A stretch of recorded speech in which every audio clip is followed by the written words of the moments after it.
Baik, jadi di sini kami dari SGDB 7 akan menjelaskan dan proyek kami yang berjudul Noise Induced Hearing Loss. Next. Adapun anggota dari SGD kami adalah sebagai berikut. Next. Jadi yang pertama di sini adalah latar belakang. Jadi seperti kita tahu bahwa setiap harinya itu kita selalu mendengarkan suara, baik itu dari percakapan ataupun dari suara dari musik atau bahkan ketika kita sedang kuliah online. Dan seperti kita tahu bahwa suara-suara itu sendiri sebenarnya masih dalam batas yang aman, tapi ada beberapa kondisi di mana suara-suara tersebut dapat mengarah ke terjadinya noise induced hearing loss. Oleh WHO sendiri diestimasikan terdapat 1,1 miliar anak muda yang berisiko tinggi untuk terkena noise induced hearing loss ini sendiri. Di mana untuk noise induced hearing loss ini sendiri itu apabila tidak ditangani secara lebih lanjut itu bakal memberikan prognosis yang buruk.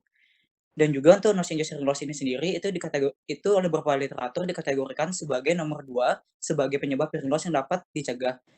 Karena dampak buruknya dan juga kemungkinan besar untuk dapat dicegah, maka dari itu kami di sini SGDB 7 mengangkat topik noise induced hearing loss sebagai student project kami yang akan dijelaskan hari ini juga. Next. Baik, jadi sini saya akan menjelaskan sedikit mengenai definisi noise induced hearing loss. NIHL sendiri merupakan tipe hearing loss yang dapat disebabkan oleh kerusakan pada struktur pada bagian dalam telinga yang digunakan untuk merespons suara. Kerusakan tersebut bisa disebabkan oleh suara keras dengan onset tiba-tiba maupun dalam jangka waktu yang berkepanjangan. Adapun tingkat kerusakan yang ditimbulkan tergantung dari intensitas dan durasi paparan suara tersebut. Kemudian, namun, injuri yang menyebabkan NIHL tersebut dapat dihindari. Oleh sebab itu diperlukan adanya prevensi dan penyebarluasan informasi tentang NIHL, di mana penggunaan proteksi telinga ataupun limitasi paparan terhadap suara keras mampu mengurangi kemungkinan terjadinya NIHL. Next. NIHL ini dapat diinduksi oleh berbagai macam faktor. Salah satunya adalah karena adanya paparan suara dari pekerjaan. Prevalensi NIHL di negara industri seperti di US dan juga Brazil itu menunjukkan kondisi yang cukup tinggi diakibatkan karena adanya paparan suara dalam jangka waktu lama akibat adanya pekerjaan. Berdasarkan National Institute of Health, sekitar 15% orang dewasa dengan umur 20 hingga 69 tahun di US menderita hearing loss karena paparan suara dari pekerjaannya. Studi lainnya juga menunjukkan bahwa 22 juta pekerja di Amerika telah terpapar suara dengan level yang berbahaya akibat pekerjaannya dan 1,7 juta orang terpapar suara lebih dari 85 desibel di Britania. Next. WHO perkirakan 10% dari populasi dunia telah terpapar polusi suara dan 16% hearing loss dari orang dewasa terjadi karena adanya paparan suara di lapangan pekerjaan mereka. Studi lain menyebutkan bahwa sekitar 600 juta pekerja di dunia telah terpapar polusi suara dan diperkirakan sekitar 5,3% populasi dunia telah menderita NIHL. Tidak hanya karena adanya polusi suara akibat pekerjaan, WHO juga memperkirakan bahwa miliaran anak muda juga berisiko untuk mengalami NIHL. Hal ini disebabkan karena kebiasaan anak muda saat ini adalah untuk mendengarkan musik dengan volume suara yang keras dan dalam jangka waktu yang cukup panjang. Baik, saya akan rekan saya.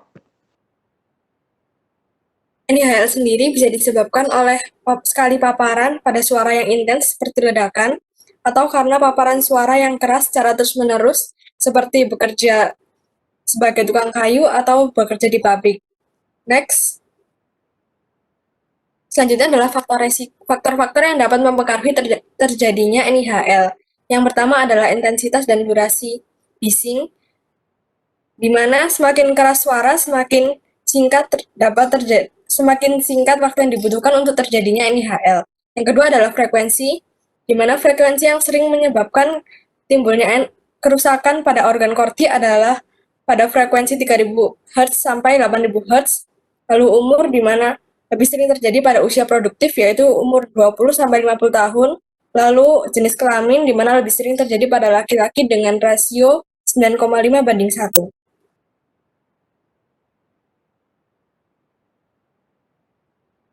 Selanjutnya yaitu mengenai patogenesis dari NIHL. NIHL sendiri ini dapat disebabkan oleh kebisingan yang berdampak pada struktur bagian dalam telinga, terutama stereociliar sel rambut di membran basilar cochlea.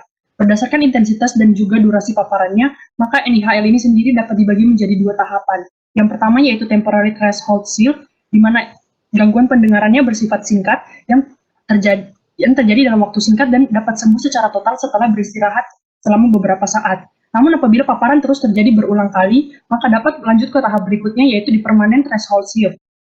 Di mana pada tahap ini gangguan pendengaran bersifat kronis dan juga bersifat irreversibel.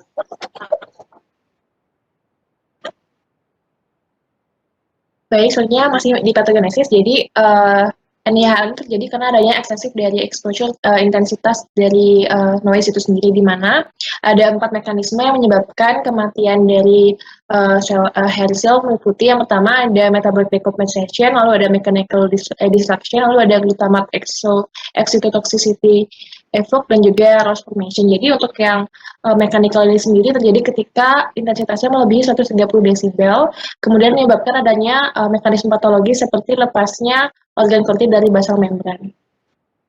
Selanjutnya.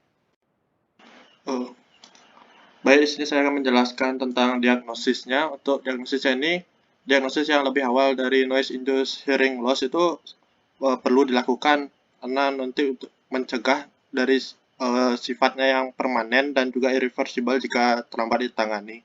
Untuk cara paling umumnya ini dilakukan dalam mendiagnosis itu dengan menggunakan pure tone audiometry, yang biasanya pengecekan dilakukan di frekuensi sekitar 250 sampai 8000 Hz.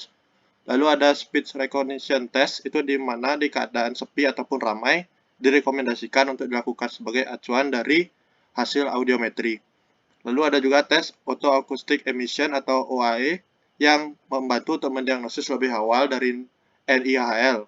Tes ini dilakukan untuk menilai seberapa bagus kerja dari telinga bagian tengah dan juga koklea. Berdasarkan beberapa studi, tes ini menunjukkan tanda awal kerusakan pada koklea akibat suara yang berlebih sebelum diagnosis NIHL ini bisa muncul di tes audiometri. Next. Selanjutnya, diferensial diagnosis. Ada pun beberapa kondisi yang sering dikaitkan dengan noise-induced hearing loss, yang diantaranya age-related hearing loss, congenital hearing loss, sudden hearing loss, mania disease, ototoxicity. Sekian, next. Untuk manajemen kasus ini adalah pertamanya tidak ada pengobatan khusus yang divalidasi untuk noise-induced hearing loss. Jadi tidak ada pengobatan permanen untuk kasus ini. Penanganan umum untuk noise-induced hearing loss adalah menghindari paparan suara yang terlalu banyak. Terus bisa penggunaan hearing aid dapat membantu perkuat suara tetapi tidak dapat sepenuhnya memperbaiki speech discrimination. Sumber suara keras yang berpotensi mengembangkan noise-induced hearing loss adalah suara tembakan, kembang api, gergaji mesin, perkakas listrik, jika bekerja di pertukangan, dan menghadiri acara ramai seperti olahraga, balapan, atau konser musik. Untuk anak-anak lebih berisiko jika mereka mengaktifkan sumber suara di dekat mereka, salah satunya adalah klakson sepeda. Suara keras menjadi faktor penting yang berkontribusi pada hilangannya pendengaran. Noise-induced hearing loss dapat dicegah dengan menghindari suara keras yang memakan waktu terlalu lama atau menggunakan alat pelindung pendengaran. Selanjutnya, prognosis dari NIHL ini sendiri memperhatikan beberapa aspek multidimensional dalam kasus berat dapat menyebabkan morbiditas yang tinggi dan kualitas hidup yang buruk. Manifestasi lanjut yang mungkin muncul adalah tinnitus dan vestibular dysfunction, di mana ini muncul akibat hilangnya substansial stereocilia bundle pada semicircular canal, terutama horizontal dan superior yang menyebabkan gangguan keseimbangan dan dizziness. Apabila sudah terjadi permanent threshold shift, maka prognosis buruk dan sangat berdampak pada kemampuan kognitif dan sosial pasien. Baik, jadi untuk noise-induced hearing loss sendiri adalah gangguan pendengaran yang disebabkan oleh paparan suara yang keras. Paparan suara ini bisa dimulai dari 85 desibel ke atas, dengan semakin tinggi desibel, semakin pendek waktu yang dibutuhkan untuk menimbulkan kerusakan. Sedangkan untuk prognosis sendiri, dari noise-induced hearing loss ini, kerusakannya bersifat permanen. Sehingga untuk penanganannya sendiri, belum ada penanganan yang bisa menyembuhkan, hanya bisa berupa suportif saja. Lalu untuk pencegahan dari noise-induced hearing loss ini bisa dilakukan dengan menggunakan alat pelindung pendengaran untuk beberapa orang yang memang melakukan kegiatan di tempat-tempat yang memiliki suara yang bising.